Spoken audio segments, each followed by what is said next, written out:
Empezamos con imágenes de la más reciente peña de la Pupila Afilada, que como siempre realizamos los primeros viernes de cada mes en la Casa de la Amistad. Disfrutamos de la compañía de parte del equipo de Naturaleza Secreta, quienes formaron parte y cubrieron el bojeo a Cuba realizado por brillantes científicos cubanos, y el público asistente bailó de lo lindo con la música de Yacer Rubalcaba y su grupo. A los que fueron y a los que no pudieron ir, les decimos lo mismo, los esperamos en noviembre. Y un saludo para las niñas del club del vasito desechable. Si no estuvieron en la peña, no pueden entender la referencia. Hoy es 10 de octubre y aprovechando que conmemoramos un aniversario más del inicio de nuestras luchas por la independencia, hablaremos de cómo seguimos en el presente enfrentados a enemigos mucho más poderosos, mucho más acaudalados. Como en la historia de David frente a Goliat, los pequeños nos batimos con los grandes, que tratan de imponernos su parecer. Y no estamos solos.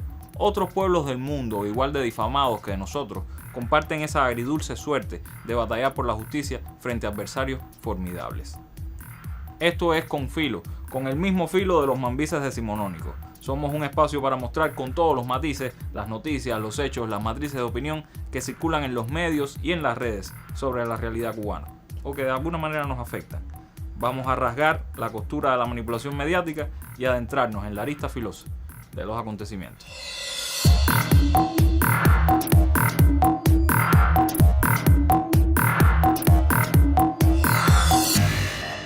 Como se van acumulando algunas noticias, artículos, videos, hagamos un pase de lista y veamos en desfile a varios de esos personajes que forman parte de la maquinaria contra Cuba y que siguen tratando de ayudarnos. Un reciente artículo del Sun Sentinel, periódico del sur de la Florida, llamó recientemente a sus lectores a repensar la validez de la política de Estados Unidos contra Cuba. Con el titular "¿Es Cuba irrelevante?", piensa de nuevo. Este texto vuelve sobre tópicos muy conocidos ya, pero que en la sociedad estadounidense parecen no estar muy claros. No somos una amenaza para la seguridad nacional de ese país, tampoco somos terroristas, ni patrocinamos el terrorismo. La abrumadora mayoría de la comunidad internacional aboga por el cese del bloqueo.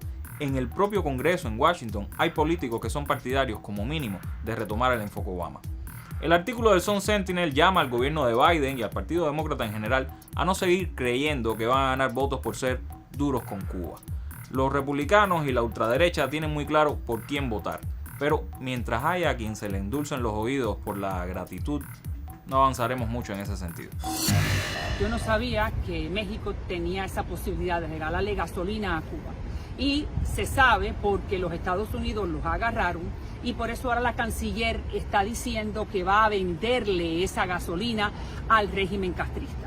Ese error de estar regalándole gasolina a Cuba le costó a México que los Estados Unidos, un banco que está financiado por los contribuyentes y muy bien por parte de los Estados Unidos y la administración del presidente Biden, le quitaron un préstamo de $800 millones que ya estaba a punto de ser dado al gobierno mexicano.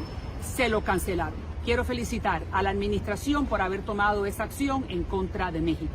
Aquí no se le puede darle préstamos financiados por los contribuyentes norteamericanos a nadie que le esté regalándole gasolina al régimen castrista. Este video, publicado en las redes de la congresista cubanoamericana María Elvira Salazar, nos demuestra dos cosas: que el bloqueo es real, existe, es parte de una guerra contra nuestro país y es hasta celebrado, y que mientras sea contra Cuba, la ultraderecha miamense aplaude a quien sea. Por algo, políticos de partidos contrarios como Bob Menéndez y Marco Rubio coincidan y se den la mano cuando de derrocar a la cruel dictadura se trata. Claro que no solo en eso coinciden. En noviembre del 2011, el senador demócrata Bob Menéndez, según una investigación del FBI, el legislador habría tenido relaciones sexuales con prostitutas menores de edad en República Dominicana. Un diario conservador entrevistó a 2 trabajadoras sexuales dominicanas que aseguraron que Menéndez había contratado sus servicios en la nación caribeña. El Departamento de Justicia presentó cargos de corrupción contra el senador demócrata Bob Menéndez. Las acusaciones son por uso indebido de su cargo, conspiración para cometer soborno y fraude electrónico. Han acusado al senador demócrata de New Jersey, Bob Menéndez, y a su esposa de aceptar miles de dólares en sobornos. Acordaron y aceptaron cientos de miles de dólares en sobornos por parte de Hanna, Daves y Uribe. Ellos no quieren lo mejor para el pueblo de los Estados Unidos. Ellos solo buscan el control, el poder y el dinero. Ahora veamos lo que ha hecho Marco Rubio en sus 2 términos como senador de la Florida. Bueno, recibir mucho dinero, más de $3 millones de la Asociación Nacional del Rifle. Marco Rubio, el senador de Florida, el que veíamos ahí pidiendo que se arme a los maestros. A él la NRA le ha dado $3.303.000.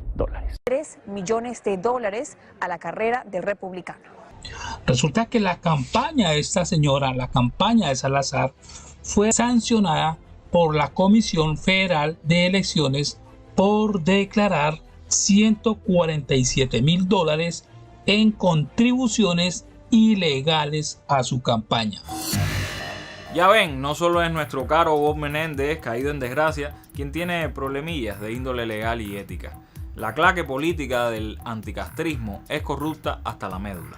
¿Cómo no podrían serlo si han hecho de la causa de Cuba un negocio? Pero no son solo los políticos los que viven de ese enfrentamiento asimétrico, injusto, entre nuestro pequeño país y el mayor imperio de la historia humana. También están los influencers, los diminutos engranajes de la dimensión virtual de esa misma maquinaria de odio contrarrevolucionaria.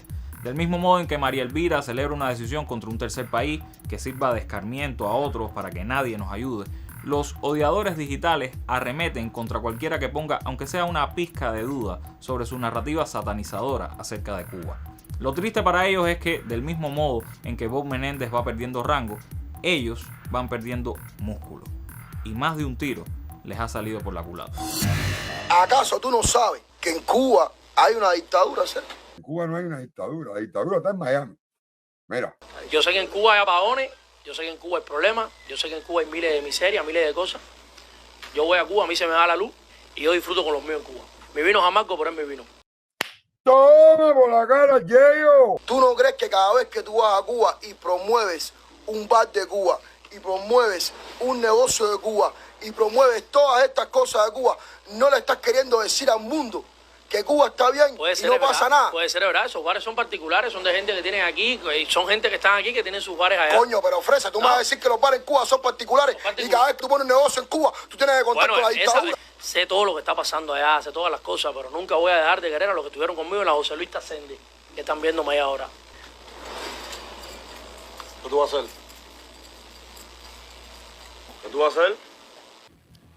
Yo ando en carretón de coche en Camagüey. Eso sí es verdad porque lo vi. Yo ando en carretón de coche en Camagüey. Salgo, mi hermano. Salgo. No me invites más al programa.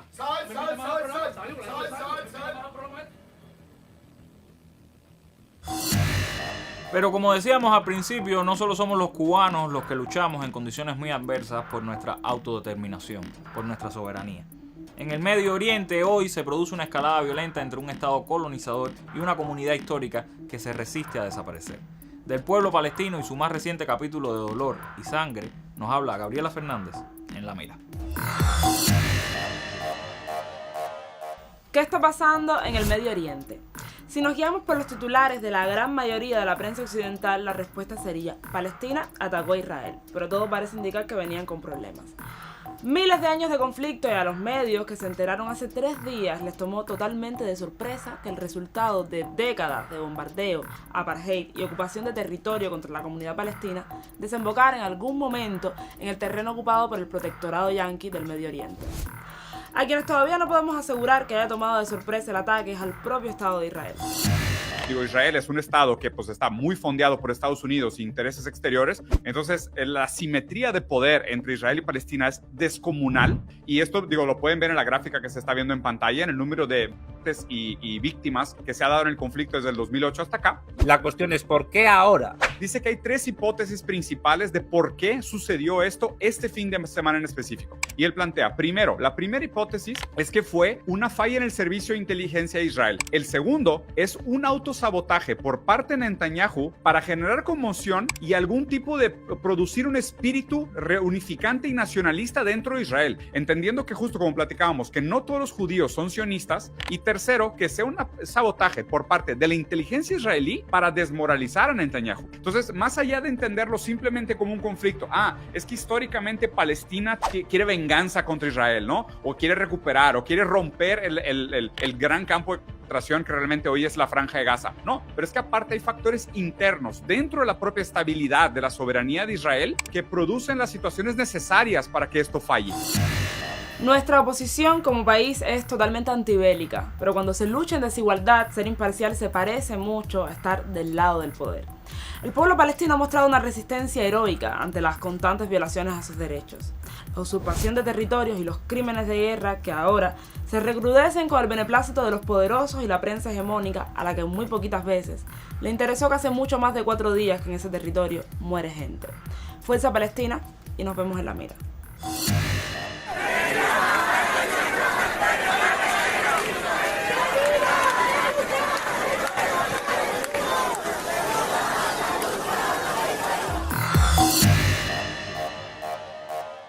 Pecaríamos de excesivo pesimismo si solo habláramos de nuestra soledad como David frente al gigante Goliat.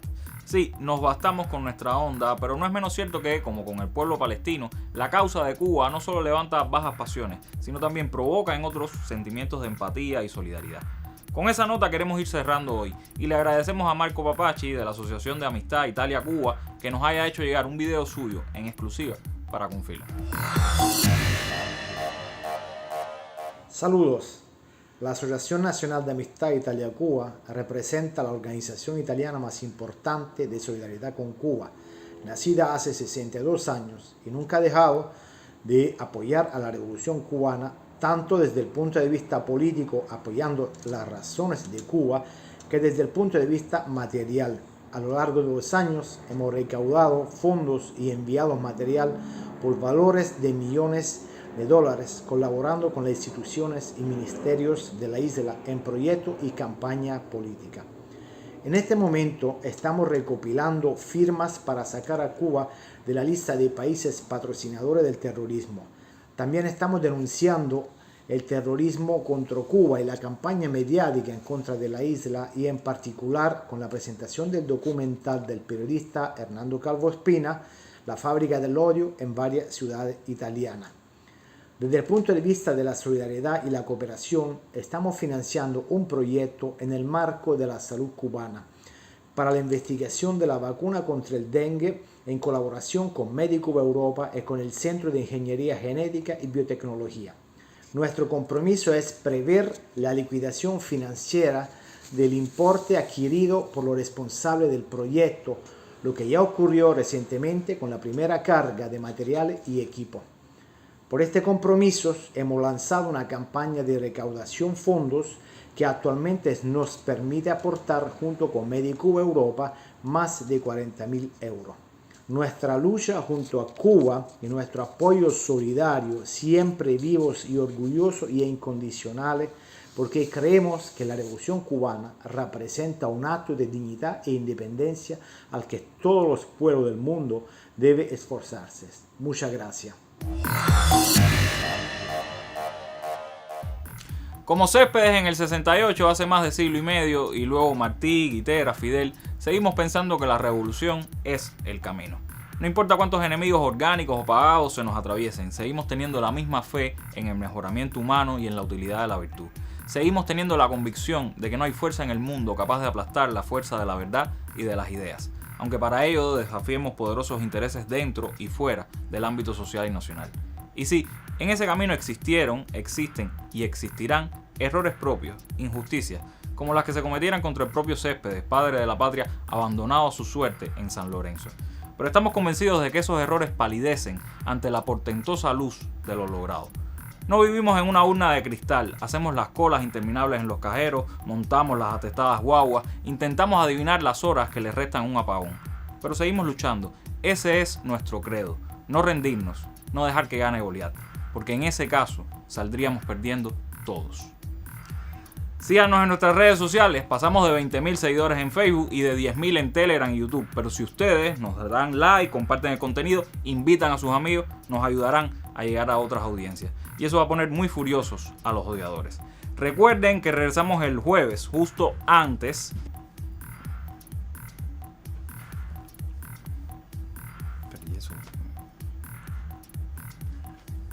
Bueno, no importa, ahora es después de la novela. Confilo no tiene momento fijo. Hasta la próxima, manténgase con Filo. Chao.